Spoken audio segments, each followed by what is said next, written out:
shut down. At 12:01 a.m. on Tuesday, the possibility became a reality, and the sides in this U.S. government face-off were blaming each other. One faction of one party in one house of Congress, in one branch of government, shut down major parts of the government, all because they didn't like one law.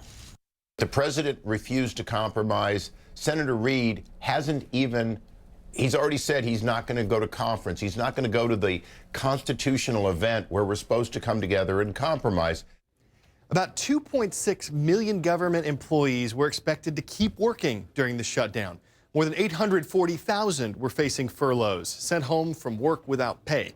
One group definitely gets a paycheck during a government shutdown, Congress, and Athena Jones explains why. Congress's approval ratings may be at historic lows, but that won't stop members from getting paid, even during a government shutdown. You'll still get paid.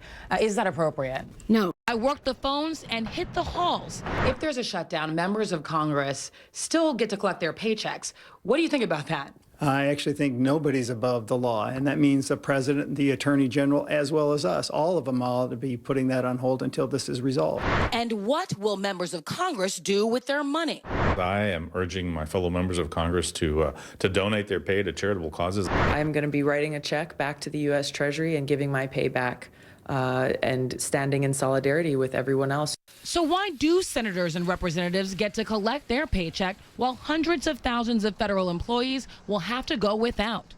Blame the Constitution. Ordinary members of Congress in both chambers make $174,000 a year. Congressional leaders make more. No Congress can change its own salaries. It can only vote to change the pay of future sessions of Congress. Senator Boxer says she'll probably give her paycheck to charity. But that's no consolation to government workers like Dee Alexander. If we're not getting paid, I don't think Congress should get paid either, because I think they need to kind of feel what we're feeling. It's time for the shout out. What is the most valuable brand in the world? If you think you know it, then shout it out. Is it McDonald's, Apple, Coca-Cola, or Facebook? You've got 3 seconds. Go.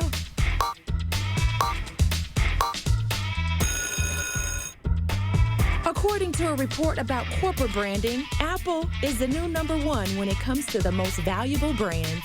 That's your answer, and that's your shout out.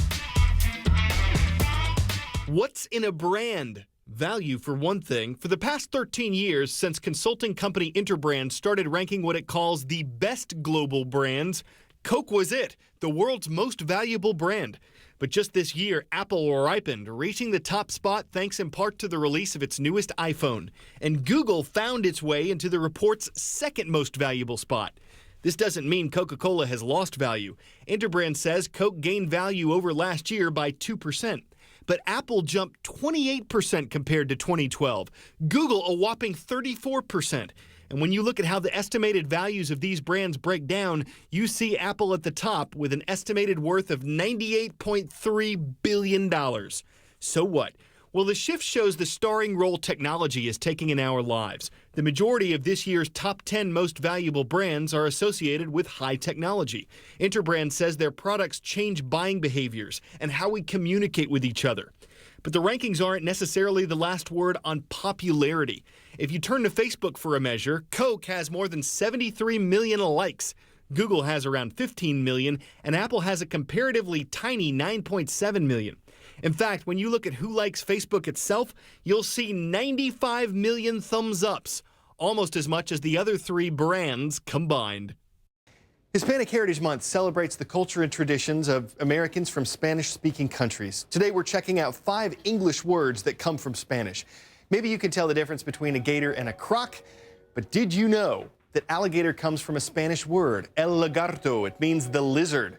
You're used to eating in a cafeteria. If you were in a Spanish-speaking country, you'd pronounce it cafeteria, and it would be a coffee shop, not a lunchroom. There's no Y in the Spanish word cañón, but there is in the English word canyon. Cañón means a long tube or pipe, and canyons are deep valleys, kind of like a half pipe. We talk about hurricanes a lot on our show. The word goes back to Spanish sailors who learned about huracans from Caribbean natives. Finally, patios. In the U.S., they're usually off one side of a house. In Spanish architecture, patios are often open courtyards inside a house, but the word is spelled the same in both languages. This edition of Career Connections recognizes the achievements of Latino and Hispanic Americans. We're profiling Diana Heredia for her work in the fashion industry. Heredia is a textile director for world-famous fashion designer Jason Wu. She's traveled to places like Italy, Paris, Switzerland. Not too bad. And Diana tells you her role is more than glitz and glamour.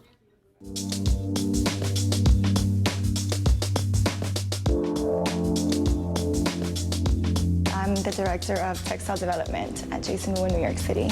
My main responsibility is managing the scheduling of all the raw material that goes into producing a collection. That can be anything from working on the color palette to working on prints, developing new treatments for leathers and skins. I went to Syracuse University thinking I'm going to be an architect, and after freshman year, I decided that wasn't really for me. And that's how I ended up in fashion. Funny enough, I grew up around fabrics and sewing machines my entire life. Both of my parents sew. And so I didn't think I would dedicate my life to this field. But I guess it was a part of me all along. I get to design 4 different collections, work on 4 different collections a year. So, there's a lot of research that goes into it. So, it's a challenge every time. Some ideas that Jason presents me with require a little bit more historical research, like for the fall 2012 collection was based off of the Qing Dynasty in China. What I love the most about my job is that there's very little redundancy to my day-to-day. I'm gonna say the obvious, but it was working on Michelle Obama's gown. I've been to the museum twice to see it, and every time it's like a little bit emotional. My advice would be to, if you do have a passion, to don't ignore it. See if you can ID me. I'm a body of water located on the U.S. East Coast. Specifically, I'm an inlet that borders parts of Maryland and Virginia. I was the site of a Civil War battle between the Monitor and Merrimack warships. I'm the Chesapeake Bay, and my name comes from an Algonquin word that means Great Shellfish Bay. At least 10 different rivers flow into Chesapeake Bay. Explorer and conservationist Philippe Cousteau is examining some of the environmental concerns during their journey. Along the way, he's breaking down some of the terminology, and he's helping us show you real-life examples of stuff that's right out of your science book. I'm Philippe Cousteau here for CNN Student News on an Earth Echo expedition, and the word of the day is tributary, because we're in Virginia on a tributary of the Rappahannock River in the Shenandoah National Park, and I'm with Park Ranger Sally Hurlburt here. Sally, tell me a little bit about what is going on. Well, we're looking up at the Dark Hollow Falls, and the water that you see cascading down the falls is actually on a journey all the way to the Chesapeake Bay. So this feeds into the Rappahannock River. Yes. And then into the Chesapeake, and ultimately into the ocean. Right. Teachers, you can find more about the Earth Echo Project and Philippe Cousteau's work at cnnstudentnews.com. Go to the resources box and look for the earthecho.org link.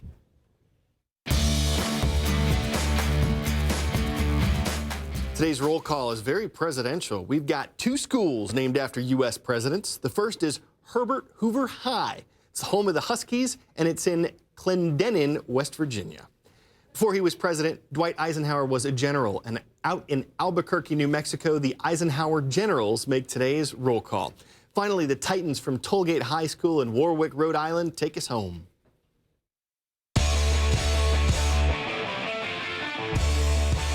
Not unusual to see surfers in Huntington Beach, California. It's slightly unusual to see 4-legged surfers. But that's what this is all about at the Surf City Surf Dog event. Chance for radical rovers to hang 10 or 20. We're not sure how an idea like this started, but it's been coming down the pipeline for a while now. This is the 5th year of participation from determined surf dogs. Now they're all just riding a wave of excitement. Dogs with experience staying overnight in temporary locations make the best wave riders because, after all, they're used to boarding. It's kind of a long way to go for that, but it's going to wipe out all the time we have. For CNN Student News, I'm Carl Azuz.